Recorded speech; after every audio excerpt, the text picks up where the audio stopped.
तो स्वागत है श्रीमद् भागवत गीता के दूसरे अध्याय में। तो दूसरा अध्याय शुरू करते हैं आज की इस वीडियो। प्रथम अध्याय गीता की प्रवेशिका है, जिसमें आरंभ में पथिक को प्रतीत होने लगी उलझनों का चित्रण है। उड़ने वाले संपूर्ण कौरव और पांडव हैं, किंतु संशय का पात्र मात्र अर्जुन है। अर्जुन है इष्ट के अनुरूप राग ही पथिक को क्षेत्रज्ञ के संघर्ष के लिए प्रेरित करता है। अनुराग आरंभिक स्तर है। पूज्य महाराज जी कहते थे, सदगृहस्थ आश्रम में रहते हुए अग्नि ग्लानि होने लगे, अक्षुपात होता हो, कठ्य अवरुद्ध होता हो, तो समझना कि यहीं से भजन आरंभ हो गया। अनुराग में यह सब कुछ आ जाता है। उसमें धर्म, नियम, सत्संग भाव सभी विद्यमान होंगे।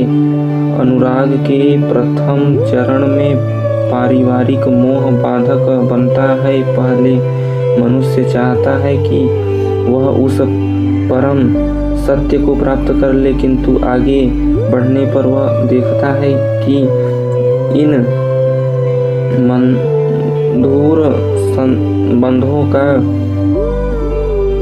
उच्छेद करना होगा। तब हताश हो जाता है। वह पहले से जो कुछ धर्म कर्म मानकर करता था, उतने में ही संतोष करने लगता है। अपने मोह की पुष्टि के लिए वह प्रचलित रूढ़ियों का प्रमाण ही प्राप्त करता है, जैसे अर्जुन ने किया कि धर्म कुल धर्म और संतान है। युद्ध से संतान धर्म का लोप होगा, कुल क्षय होगा, स्वैराचार फैलेगा। यह अर्जुन का उत्तर नहीं था, बल्कि सद्गुरु के संदर्भ में पूर्व अपनाई गई एक कुर्ती मात्र थी। किन्हीं कुरीतियों में फंसकर मनुष्य पृथक धर्म, अनेक परंपरा, छोटे बड़े गुट और असभ्य जातियों की रचना कर लेता है। कोई नाक दबाता है तो कोई कान पकड़ता है। किसी के छूने से धर्म नष्ट होता है तो कहीं रोटी पानी से धर्म नष्ट होता है। तो क्या अछूत या छूने वाले का दोष है? कदापि नहीं। दोष हमारे भ्रमदाताओं का, और धर्म के नाम पर हम कुरीति के शिकार हैं, इसलिए दोष हमारा है। महात्मा बुद्ध के समय में केश कंबल एक संप्रदाय था, जिसमें केश को बढ़ाकर और कंबल की तरह प्रयोग करने की प्रेरणा का मानदंड माना जाता था। कोई गोप्रतीक गाय की भांति रहने वाला था, तो कोई कुकुर व्रतिक कुत्ते की तरह रहने और पीने रहने वाला था। ब्रह्म विद्या का इनसे कोई संबंध नहीं है। संप्रदाय और कुरीतियाँ पहले भी थी, आज भी हैं। ठीक इसी प्रकार कृष्ण काल में भी संप्रदाय की कुरीतियाँ थी। इनमें से एकाध कुरीति का शिकार अर्जुन भी था, जिसने 4 तर्क प्रस्तुत किए। नंबर 1, ऐसे युद्ध से सनातन धर्म नष्ट हो जाएंगे। नंबर 2, वर्ण संकट पैदा होगा। नंबर 3, पिंडोदय क्रिया लुप्त होगी। नंबर 4, हम लोग कुलच्छ द्वारा महान पाप करने को उद्यत हुए हैं। और अब चलते हैं संजय उवाच की ओर तम तथा कृपया विष्टम श्रुपूर्णाकुले क्षणं विसीदन्ति मंदं वाक्यमुवाच मधुसूदनः।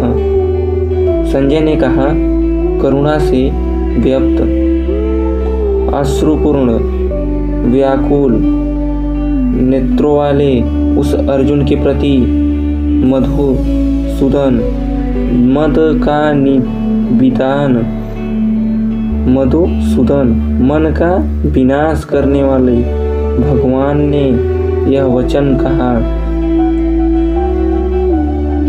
कुत सत्वा कस्मली मंदम विस्मय समुपस्थितम अनार्य जुष्ट मस्वगर्यामय कीर्तिकरम अर्जुन। अर्जुन, इस विषय स्थल में तुझे एक अज्ञान कहाँ से हो गया? विषम स्थल अर्थात उसकी समता का दृष्टि में कोई स्थल है ही नहीं, परलौकिक है लक्ष्य जिसका। ऐसे निर्विवाद स्थल पर तुझे अज्ञान कहाँ से हुआ? अज्ञान क्यों अर्जुन? तू सनातन धर्म की रक्षा के लिए कटिबद्ध है। क्या सनातन धर्म की रक्षा के लिए प्राणपण से तत्पर होना अज्ञान है? श्री कृष्ण कहते हैं, हाँ, यह अज्ञान है। ना तो संभावित पुरुषों द्वारा इसका आचरण किया गया है, ना यह स्वर्ण या स्वर्ग ही देने वाला है, और ना यह यह कीर्ति को ही करने वाला स्नाम मार्ग है। पर जो दृढ़ता पूर्वक आरूढ़ है उसे आर्य कहते हैं। गीता आर्य संहिता है। परिवार के लिए मरना मिटना यही अज्ञान न होता तो महापुरुष उस पर अवश्य चले होते। यदि कुल धर्म ही सत्य होता तो स्वर्ग और कल्याण की निह श्रेणी अवश्य बनती। यह कीर्तिदायक भी नहीं है। मेरा भजन करने लगी तो लोग कहें मीरा भाई, बावरी सास कहे कुलनासी रे। जिस परिवार, कुल और मर्यादा के लिए मीरा की सास बिलख रही थी, आज उस कुलीनवती सास को कोई नहीं जानता, मीरा को विश्व जानता है। ठीक इसी प्रकार परिवार के लिए जो परेशान है उनकी भी कीर्ति कब तक रहेगी? जिसमें कीर्ति नहीं, कल्याण नहीं, श्रेष्ठ पुरुषों ने भूलकर भी जिसका आचरण नहीं किया तो सिद्ध है कि वह अज्ञान है। अतः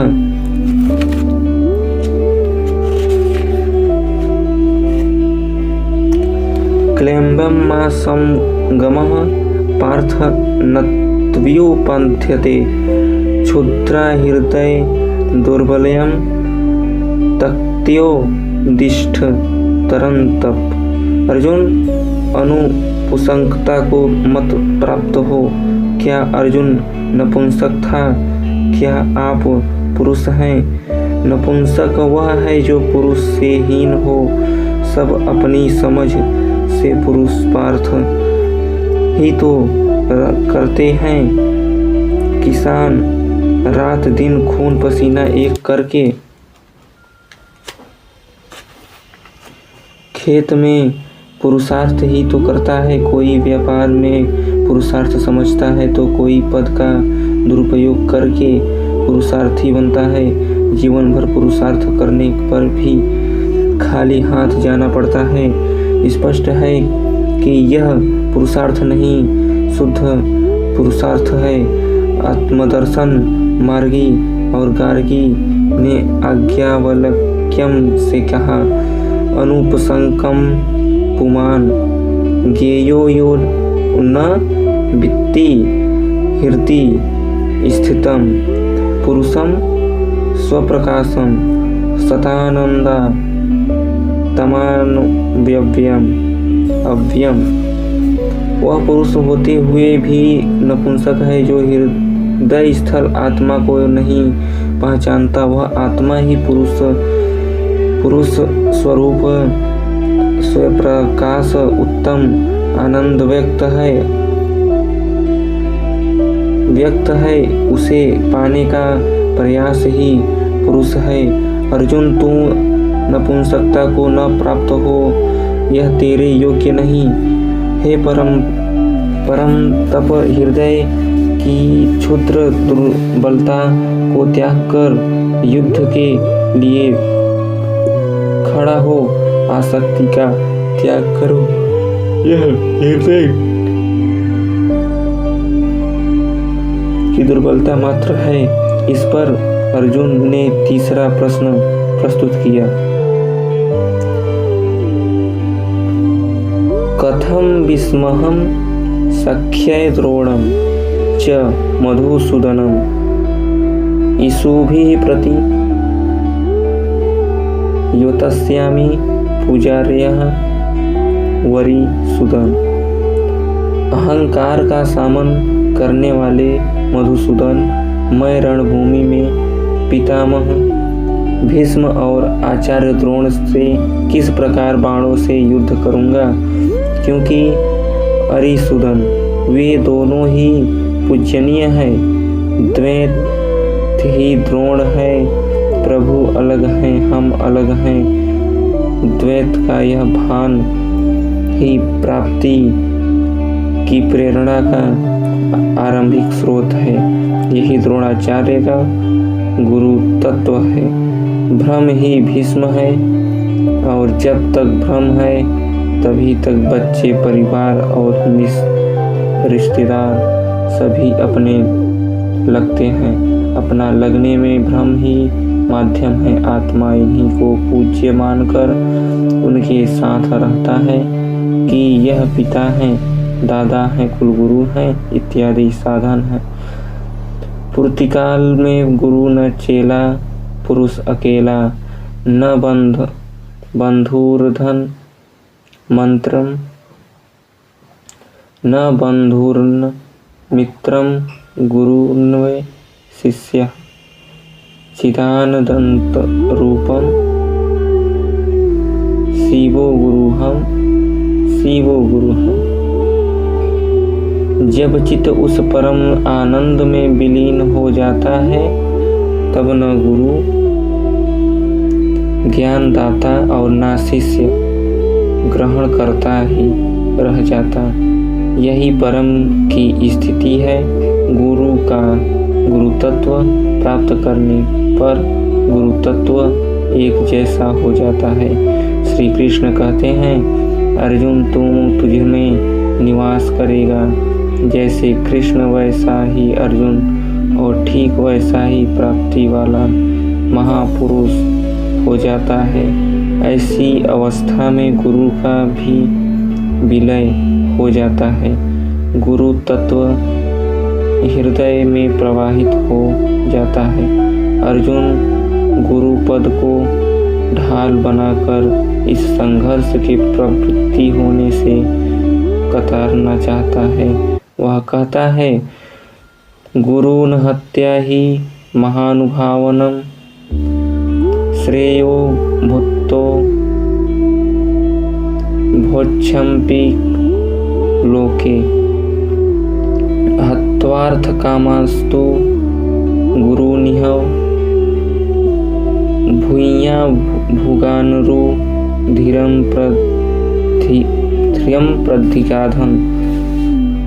इन महान नुभाव गुरु ज्ञानों को न मारकर मैं इस लोक में शिक्षा और भिक्षा का अन्न की श्रेयस्कार समझता हूँ। यहाँ भिक्षा का अर्थ उदर पोषण के लिए भीख मांगना नहीं, बल्कि सत्पुरुषों की टूटी फूटी सेवा प्रदान, उनमें कल्याण की याचना ही भिक्षा है, अन्यथा ब्रह्मोति व्यंजनात् तैत्तिरीय उपम भृगुवल्ली। अन्न एकमात्र परमात्मा है जिसे प्राप्त करके आत्मा सदा के लिए तृप्त हो जाता है। कभी अमृत नहीं रहता। हम